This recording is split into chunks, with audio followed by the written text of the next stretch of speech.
In the 1940s, a pinch of white powder could suddenly cure a disease that previously killed 100,000 Americans a year.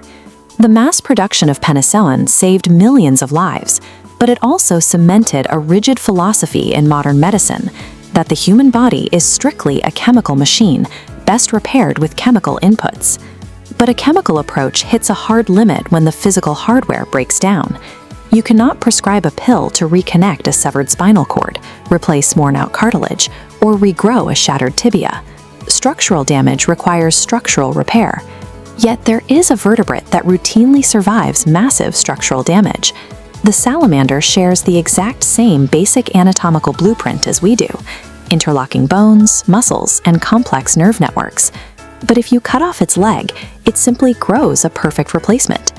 When a salamander loses a limb, the tissue at the wound site actually reverses its biological clock. Mature cells strip away their specialized identities to become totipotent, blank slate cells capable of turning into bone, muscle, or nerve. They cluster into a mass called a blastema, acting like a miniature embryo to construct a new leg from scratch.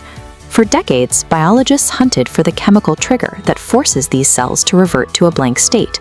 They never found it. They failed because they were looking through the lens of chemistry, when they should have been reverse engineering the body as an electrical circuit. We retain one surviving piece of true salamander-style regeneration, the way our broken bones mend. Looking at this sequence of a healing fracture, you can see how primitive marrow cells transform into new bone-forming cells to bridge the gap. But something has to physically instruct them to do that. The signal is entirely electrical. It relies on a property called piezoelectricity, where mechanical stress gets converted directly into electrical energy.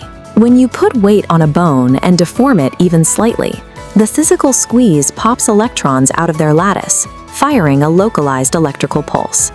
To control that pulse, the bone acts as a semiconductor.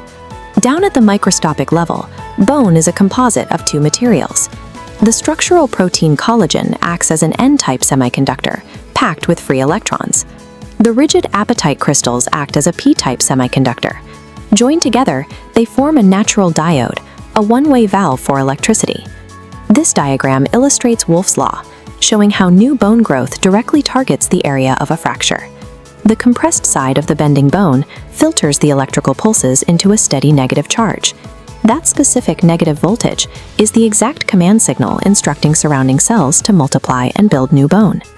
Your skeleton operates as an intelligent, living circuit board that uses directed electricity to detect damage and command its own physical repair. If a single bone heals with electricity, rebuilding an entire limb requires a massive power surge. When a salamander loses a leg, the severed nerves and the outer skin fuse together to form a neuroepidermal junction.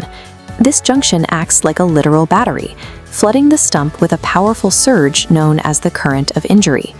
Initially, the stump carries a strong positive charge, but within a few days, that voltage sharply reverses, becoming intensely negative.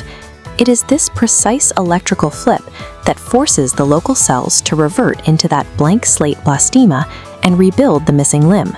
Humans trade limb-level electrical density for a massive nerve-hungry brain. This process, encephalization, concentrates the wiring in the head, leaving the peripheral limbs without the power necessary to trigger regrowth. To prove this was merely a power supply issue, researchers tested rats, mammals that, like us, cannot regrow limbs.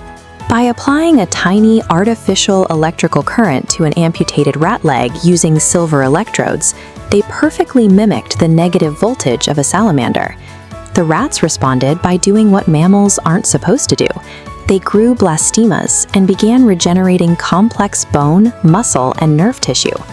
The rat experiments demonstrated that mammalian cells still possess the blueprint for complex regeneration. They just require a manual voltage boost to turn it on. Our DC systems act as global sensors, pulling cues from the planet itself.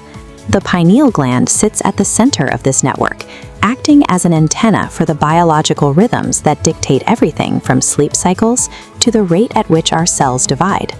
When humans are isolated from the Earth's natural 10 Hz magnetic pulsations, their metabolic systems desynchronize, losing their internal clock. This chart demonstrates how the pineal gland physically tunes our cell regeneration to this external frequency, matching our resting brainwaves to the pulse of the planet. Understanding this connectivity marks the end of treating the body strictly as a collection of chemical reactions and opens up the frontier of electrobiology. By mapping the precise voltages that command cellular growth, we are approaching a future where we can manually stimulate the spinal cord to mend its own severed connections, coax joints into regrowing lost cartilage, and eventually guide the human body to regenerate lost limbs. Harnessing the dormant electrical spark inside our own nerves offers a path to healing that no synthetic drug can match.